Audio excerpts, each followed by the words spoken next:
Vamos começar a fazer a gravação aqui. Como eu fiquei muito saudoso de vocês, o que acontece? Para seguirmos o protocolo estabelecido pela instituição em termos de revisão, eu aproveitei o gancho para poder estar falando sobre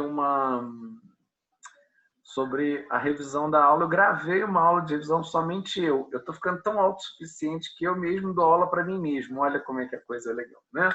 Então, eu deixei registrado lá para poder estar só esse momento aí, a gente está fazendo essa revisão, então acho que é bacana, não custa nada também, porque às vezes, de repente, o colega quer realmente assistir, às vezes não pode. De qualquer forma, eu deixei evidenciado que realmente eu não tive alunos presentes, mas, de qualquer forma, eu fiz a gravação de aula, então, para não ter nenhum tipo de problema nesse aspecto, eu acho que fica legal. Bom, a gente não sei como é que a gente vai estar de grupo hoje, e a partir acho que de semana que vem a gente volta ao horário normal, né? Acho que a gente já vai estar nessa terceira semana, já a gente está entrando. Eu não me lembro agora, confesso que eu não me recordo se tem aula de revisão ainda ou se não tem. Caso não tenha, fala aí, Thaís, você sabe? Desse programa, da programação, agora me deu branco. A programação da aula de revisão, eu acho que se encerra essa semana, não é isso? Confere? Sim, professor, isso. Eu acho que é. É isso mesmo, né? Bom, semana que vem a gente vai ter aula normal. O que eu pretendo fazer? Vamos organizar a nossa ordem do dia, considerando que a gente vai ter mais tempo para poder estar fazendo o trabalho com vocês na semana que vem. Eu tenho um material, na verdade, que eu gostaria de estar apresentando para vocês. É um trecho, uma monografia, tá? E aí eu queria estar falando com vocês, vocês fazendo essa atividade. Eu estou fazendo um teste, na verdade. Vou fazer um teste piloto com vocês que eu nunca tinha feito ainda aqui pelo Zoom, né? A possibilidade de se criar trabalhos em grupos online. Então, qual é a ideia, na verdade, né?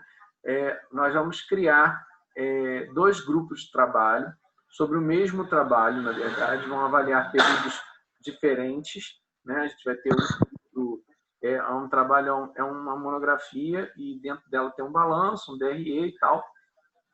E aí eu fiz um recorte desse trecho, desse material e, paralelo a isso, eu coloquei, são 3 períodos específicos, vocês vão fazer uma avaliação, um grupo vai fazer uma avaliação de um período, tá? De 2 períodos, e outro grupo vai fazer avaliação de 2 períodos para a gente poder estar avaliando a questão do giro de estoque, prazo médio de recebimento, prazo médio de pagamento ao fornecedor, ciclo operacional, ciclo de caixa e, ainda se der, ciclo de conversão de caixa. A ideia é que a gente faça isso a título de atividade, na verdade, de revisão e reforço, né? Aí sim, já como uma atividade mesmo dentro do processo, para poder vocês estarem cientes de como a gente vai estar trabalhando. Então, se a gente vai começar a semana que vem às 19 horas, a gente já vai entrar e, assim, vou pedir para que o maior número de alunos esteja presentes, tá? Para a gente poder dividir os grupos e vocês fazerem essa atividade online. Eu vou ficar monitorando a atividade de vocês remotamente, né?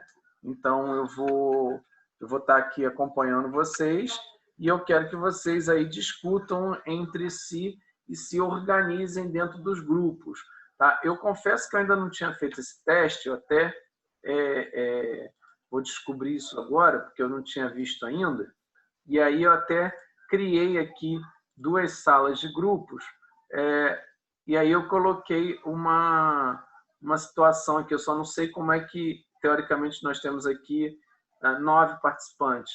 E aí ele acha que divide automaticamente os grupos, eu não sei, até vou descobrir aqui como é que funciona.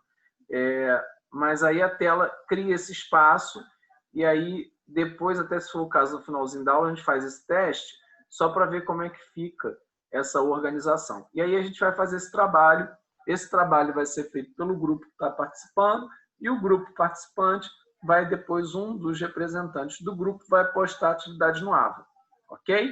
Então, só para a gente poder fazer esse teste aí, porque eu não sei se algum professor já tinha feito isso com vocês antes, mas eu acho que já, né? e aí eu pedi para liberar esse acesso na minha sala para eu poder entender como é que funciona também, porque eu acho que eu nunca tinha feito. Alguém já fez isso aí com vocês na sala? Não sei. Não, professor, ainda Não? não. Até agora não. Então, aí vamos tentar ver se a gente consegue fazer para poder fazer esse teste aí, para a gente poder ver como é que vai ficar essa situação aí, que de repente pode ser uma situação bem legal. Bom, eu vou aproveitar aqui o embalo, agora já que a gente começa a ter um grupo maior dentro da sala, eu só vou abrir aqui enquanto vocês estão movimentando aí, a galera está chegando, só abrir o meu arquivo aqui, porque eu tenho um aqui que eu queria falar sobre um tema que eu gostei muito, que eu levei esse debate para a galera da pós-graduação, mas tem muito a ver com a atividade de finanças que a gente poderia estar falando. E, na verdade, tem muito a ver com o que a gente fala, ou falou numa das aulas passadas, eu até aproveitei isso, gravei isso na revisão, sobre a questão da função das finanças dentro das empresas. E aí é um tema de futuro. Eu achei muito legal esse material, muito legal mesmo. É um estudo que foi produzido pela PricewaterhouseCoopers, é uma firma de auditoria muito famosa, e eles trouxeram esse cenário futuro e eu achei muito legal porque a projeção ainda ela está sendo muito bondosa, né? Na verdade, bondosa não. Ela está sendo uma projeção para 2030. Então, assim, é uma coisa que todos nós vamos viver aí. Deixa eu ver aqui que tem alguma coisa no chat. O áudio está picotando aí para alguém? Eu não sei, o Oswaldo falou aqui que eu não sei se pode ser a conexão da internet. Todo mundo está ouvindo bem aí, gente? Para mim tá picotando muito, mas eu não sei se é minha internet. Tá, eu vou fazer o seguinte. Sim, dando para ouvir. Tá dando para ouvir? Tá, qualquer coisa, se alguém estiver falando sobre, se estiver picotando muito o áudio, eu vou fazer o seguinte, eu vou até apertar aqui os botões aqui do meu computador.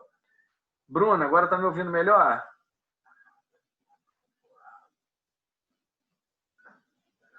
A Bruna... Agora o meu tá travando. Aí assim, nem tudo é perfeito, né? Então, olha só. Deixa eu abrir aqui enquanto o arquivo... uma coisa ou outra, né? Uma coisa ou outra, né? Não dá para ser feliz 100%, né? Não dá para a gente conseguir ficar feliz. Eu vou abrir o arquivo aqui, deixa eu só abrir o arquivo aqui um minuto, que eu queria falar com vocês sobre essa ideia inicial, para vocês poderem avaliar sobre essa função, que a gente já falou disso na aula, mas eu queria trazer esse estudo para vocês aqui como um elemento bem legal. É um estudo de 32 páginas, logicamente que se eu estar dando esse conteúdo, eu vou estar passando isso para vocês dentro da sala, dentro de prova, claro, né? Vou aproveitar o embalo. Mas eu achei relevante falar sobre esse conteúdo. Deixa eu compartilhar a tela aqui para vocês, e aí vocês vão ver o que eu estou falando. Depois vai estar lá na trilha de aprendizagem de vocês, ok? Temas financeiros, o futuro da função de finanças. Bom, a gente já falou um pouquinho da função de finanças na nossa aula, quando a gente falou sobre a figura do mercado financeiro, a parte das finanças empresariais e as finanças pessoais. Isso aí a gente já tinha falado antes, não é nenhum mistério para ninguém, eu expliquei um pouquinho sucintamente, até porque, especialmente o mercado financeiro é um tema que é do professor Roberto, eu não vou entrar no mérito da questão, né, porque ele vai estar aprofundando temas com vocês sobre esse elemento. Então, não é o momento, não é o que eu vou discutir aqui. Mas eu vou discutir aqui uma coisa muito interessante, e esse estudo, para vocês verem, foi produzido pela Pricewaterhouse, e ele tem uma previsão para 2030. Olha como é que a gente começa, só para vocês poderem entender o ponto da conversa, eu achei muito interessante, que a gente já falou tanto da questão de planejamento financeiro como elemento dentro da estratégia de negócio, e aí ele começa a falar uma coisa muito interessante. Na verdade, eu trouxe 2 estudos, tá, para o pessoal da pós, quando nós conversamos no sábado do dia 6, que eu dei aula online, eu trouxe 2 estudos. Um é o futuro do trabalho, as competências e habilidades na América Latina, do trabalhador na América Latina, e o outro seria esse estudo aqui dos temas de finanças para as organizações. E, por um acaso, em alguns momentos, as conversas se convergem, no sentido especialmente do que se fala em aspectos tecnológicos, tá? Então, daqui a algum tempo, né, dentro do estudo da América Latina, no caso, que foi produzido por outra firma de consultoria, O estudo que ele previa, ele diz o seguinte: 75% da mão de obra que trabalha com processos burocráticos na atualidade vão perder o seu emprego com uma coisa chamada Big Data, né? O Big Data Mining, né? O que a gente acontece aí. Alguém já ouviu falar dessa expressão Big Data para a gente começar a conversar sobre isso? Sim, professor. Tá? E o que é o Big Data, Sérgio? Professor, nada, mas um grande banco de dados seria, com várias informações. Sim, Hum, sim. Isso aí, basicamente, o Big Data seria isso. Seria também tão somente um banco de dados com grandes informações, se não houvesse um outro elemento muito importante que a gente vem vivenciando hoje nos dias atuais, que vocês devem estar muito bem familiarizados. Ou ao longo do tempo vocês estão se familiarizando. Qual seria esse grande elemento que faz o Big Data virar não somente um banco de dados? Vocês têm ideia? Repete a pergunta, professor, que eu não entendi. Picotou aqui. O Big Data seria tão somente um banco de dados. Eu não sei se minha internet está ruim. O Big Data seria tão somente um banco de dados e um grande banco de dados. Por si só geraria elementos de dados, nada mais.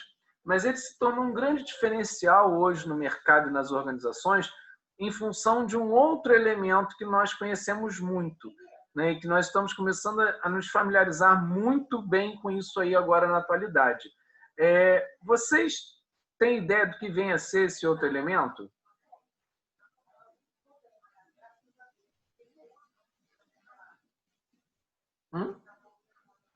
Não. Seria o Google? Não, o Google é um buscador. Ok. O Google é um buscador que usa, inclusive, Big Data e usa um outro elemento muito importante para vocês poderem entender. Inclusive, o Google é um grande formador de opinião para o consumo de vocês. Não sei se vocês já perceberam, o Google tem uma ferramenta que ele, no momento que vocês procuram alguma coisa, sei lá, estou procurando carro, ele começa a aparecer tudo que é coisa na sua rede social, tudo relacionado a carro. Você já reparou isso? Vocês já notaram essa dinâmica aí, né? Eu creio que vocês... Isso é uma miséria. Eu creio que vocês tenham notado isso aí. Como é que chama isso?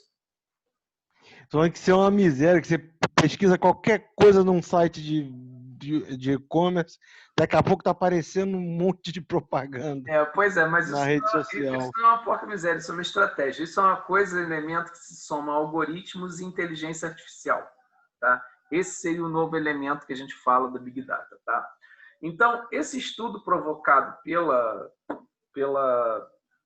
Accenture, que fala sobre o futuro das profissões, do trabalho, as competências e habilidades na América Latina, somado à figura do Big Data, que vem muito latente aqui dentro desse grupo, são duas conversas, são dois pontos que se convergem dentro desses dois estudos. Eles falaram uma coisa muito interessante. Eles usam a mão de obra vai ser basicamente substituída pela inteligência artificial, né? Os processos decisórios, estrutura de custos, figuras de orçamento, tudo isso que a gente está vendo agora na disciplina, daqui a alguns anos vai ter que ser repensado de uma forma muito mais analítica, porque vocês vão ter que mudar a posição de vocês simplesmente de meros executores de burocracias, né, ou de compreender a burocracia, para poder analisar os dados gerados pelo próprio sistema. Então, o Big Data somado a essa parte de inteligência artificial vai fazer uma diferença nesse aspecto aí. Então, o que acontece? E aí, muda um pouco também o escopo do cara quando a gente viu lá na função de finanças, onde você tem o CFO, ou o cara das finanças, o Chief Financial Officer, ou o controlador, o gestor financeiro, o gerente de finanças, seja lá o termo que vocês adotarem aí para esse negócio, tá? Para a função, para criar uma chamada função CPO. Eu brinquei no dia que era parecia a sigla do Star Wars, né? Que tem o C3PO, né? Então, assim, só faltou o 3 no meio ali para poder aparecer o robô, né? Na verdade, o C3PO é uma figura da inteligência artificial, né? Muito pré-histórica, mas seria algo relacionado à figura da inteligência artificial, porque ele cria percepções e registra sensações e vai gerando inteligência própria. Ele vai aprendendo, né? Um sistema robô, né? Um robô que vai criando com os elementos. É muito interessante a gente avaliar sobre isso aí. Lá atrás, George Lucas falou isso lá no Star Wars, lá pré-historicamente. Bom, então a gente cria a figura do CPO, né? O Chief Performance Officer. E o que esse cara, na verdade, vai fazer, né? O que era até então simplesmente fazer a função de controle, cuidar da tesouraria, débito, crédito, cuidar da contabilidade propriamente dita e fazer os monitoramentos e controles, ele passa a atuar de uma maneira muito mais estratégica dentro da organização. Deixa eu ver aqui. Eu caí? Caí para todo mundo aí? Dá um ok aí, quem está ainda no chat aí, para mim, por favor. Tô aqui. Tá. Professor, estou conseguindo escutar. Tá? Não, é porque a Thaís aí disse que caiu, não sei se foi a internet dela ou se de repente foi a minha internet, mas parece que é a dela. Né? Então, se houver algum problema, alguém sinaliza no grupo do WhatsApp que eu estou conectado aqui ao telefone. Oraite, ó, ele aqui. Estou aqui no Zap. Qualquer coisa vocês me... Tá picotando demais para mim. Demais. Tá picotando mesmo? Vocês querem tentar eu desconectar e a gente reconectar? Pode ser. Pode ser? Eu vou sair, fica na sala, eu vou sair e vou reconectar. Tá? Eu vou sair, vou dar um stop na câmera aqui. Eu vou sair e vou voltar para a mesma sala, ok? Eu vou sair e volto já. De repente vocês podem estar com boa conexão e a minha internet de repente pode estar instável. Deixa eu tentar entrar e ver se volta de novo. Um minuto.